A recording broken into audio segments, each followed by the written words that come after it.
Hello, hello, welcome back to Jay's Fish, and today we're going to be talking about breeding Bristlenose Plecos.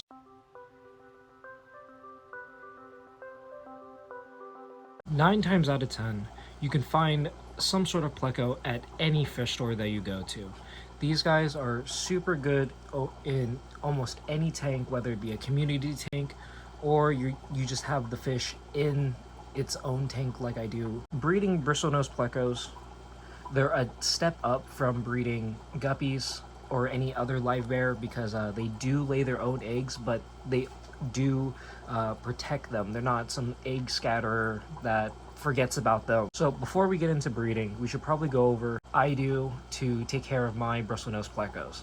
So they are an algae eating fish. They eat the algae off the glass, the algae off of rocks, wood, whatever grows.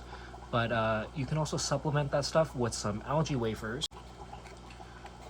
I pop these out, drop them in, and they eat them. Whatever excess waste I do try to take out, so not too much waste or food waste builds up, because these, well, plecos are a messy fish, notoriously, as they do poop a lot. So I don't want to ruin the parameters too much because I do work a full-time job, so I don't have too much time to go over each and every tank that I have every day. Water quality wise, I keep this, I don't do nothing special. I do have the driftwood in there, so it does lower, I believe, the pH a little bit, but that's over time. But I keep my water pretty neutral, just whatever comes out of the tap. And I do keep cherry shrimp in the tank as well with my Bristlenose Plecos. So I do have a bag of crushed coral to raise the GH and KH in the tank to help the shrimps melt. But other than that, I don't do anything special with my water.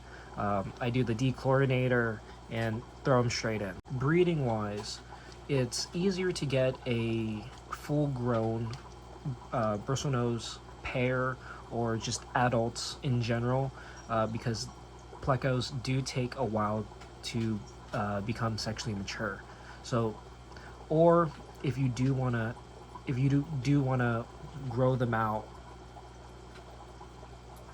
if you actually wanna grow them out, that's fine. That's totally possible. They do take about a year. It just depends on how much you're feeding them, what you're feeding them, and obviously genetics do play a part in it as well. But what I would do is get a male and a female and just put them in a tank, keep feeding them somewhat regularly or have a schedule on feeding them. I feed mine every other day, just so I don't mess up my water quality and all that. And feeding them every other day, it allowed the female to get fat with eggs, and pretty much soon I saw them in a cave. So to actually breed the plecos, you have to get these pleco caves. I have this one. It's a clay one. It's just a cylinder. It sinks straight down to the bottom. I do have some other ones in the back. These have also been successful in breeding. They're different forms of caves. But so pleco caves, you can get them at a fish store, or you can DIY them with PVC pipes. People have done that where they just tie a PVC pipe to a rock or a piece of driftwood and let it sink down to the ground, and letting the plecos pretty much breed in there and using that as a cave. I have also seen people use slate or like a kind of flat-ish rocks to make a cave for the plecos to breed. That's a different experience, and it's totally different from the pleco cave because it's a lot more open to the tank. So if you're doing that and you want to breed plecos and for profit or anything, it'd be definitely suggested to do something like with caves or something. They're a lot easier. When you buy Bristlenose Plecos from the store, they'll usually be around the 1 inch mark. And once they're about the 3-4 inch mark, in about a year, they'll be sexually mature, and you'll start to see a little bit more breeding behavior between the males and the females, as the males are choosing caves and, choosing their territories and all that. Pleco spawns kind of vary in number. The first few spawns, as they are new parents, it'll be a little bit smaller spawns as they're getting used to the breeding behavior and all that, and going through the motions and all that.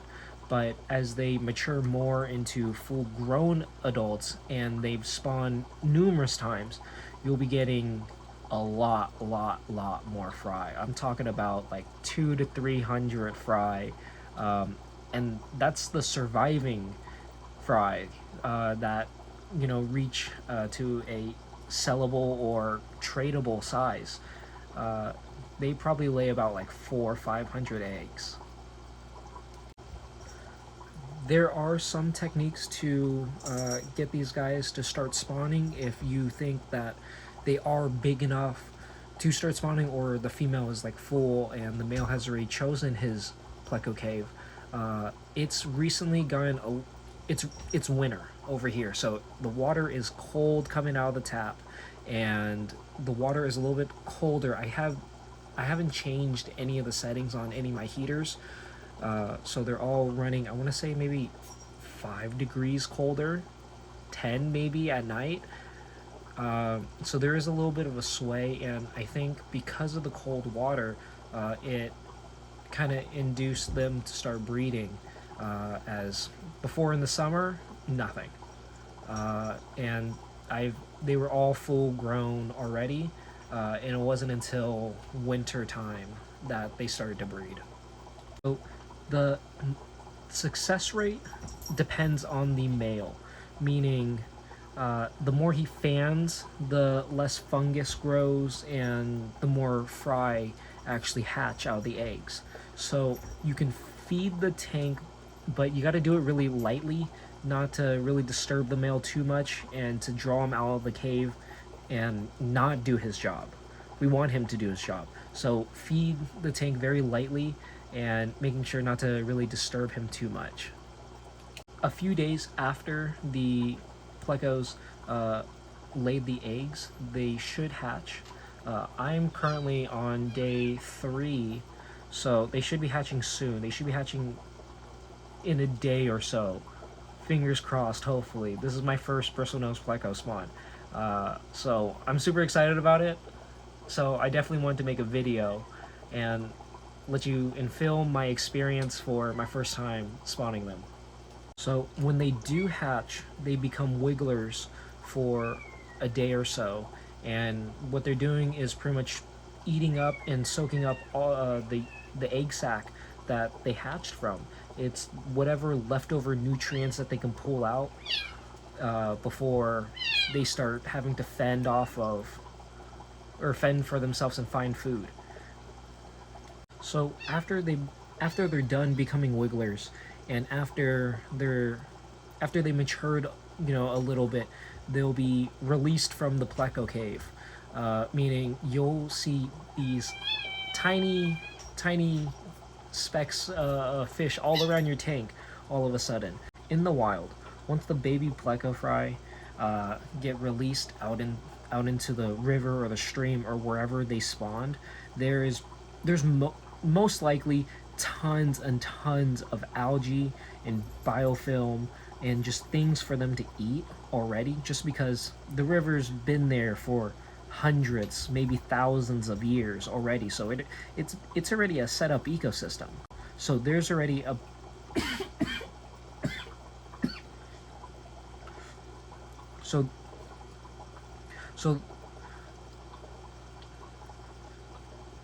so the river has already been there for 100,000 years already, so it's already a set up ecosystem with food already there for the fry to eat. So we have to make sure we feed the fry and make sure the upkeep of the tank, the water quality, is good as well. So even though this is my first Bristlenose Pleco spawn, and it is going to be on the smaller side, there's still going to be 10, 20 fry swimming around, new fish in the tank. So I definitely have to make sure I keep up feeding if I want to breed these guys for profit or tradability, and I gotta make sure I keep up the water changes and keep good water quality. I've been researching online and watching tons of different YouTube videos on how to take care of pleco fry. So the general consensus is to get like the algae wafer or some sort of algae based fish food, crush it up into like the finest powder possible, and sprinkle it all around the tank. And then it just covers the glass, the floor, everything, and the fry can eat. It'd be small enough for the fry to eat, and hopefully it would be enough food and a good food source for them to grow. You can also feed fresh veggies to these fish. I believe green beans, zucchini are a good choice. You can either just throw them in, cut them up from the store. You can steam them. You can somehow soften it if you want, but I mean, it gets a little messier. It's gonna get messy. So make sure you keep up the water changes if you do go down that route of using actual vegetables to feed the pleco fry. As I've noticed for any other fish that I'm trying to breed, the first few meals are always the most stressful and hardest time, because you need these fish to eat food, to have that energy in their system to continue to grow. So once the reason why a lot of the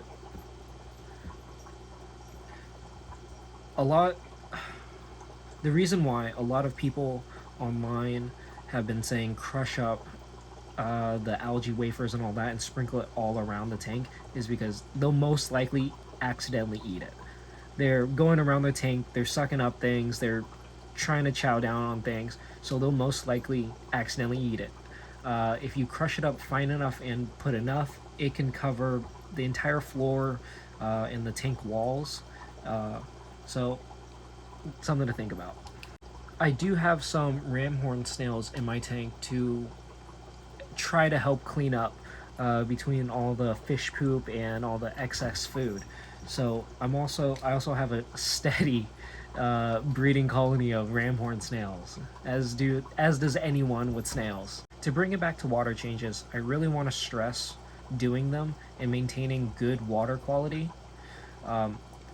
Plecos, they poop a lot. They produce a lot of waste, and especially if you're feeding 10, 20, like my first spawn, that means there's 10, 20 pooping machines in the tank. So, and you're going to be overfeeding to make sure that they're eating, and all the other adults and all the other cherry shrimp and everything else is eating too. So make sure you keep up the water changes and the good water quality. Well, that does it for this video. So remember to like, comment, and subscribe. Thank you for watching. Have a good one.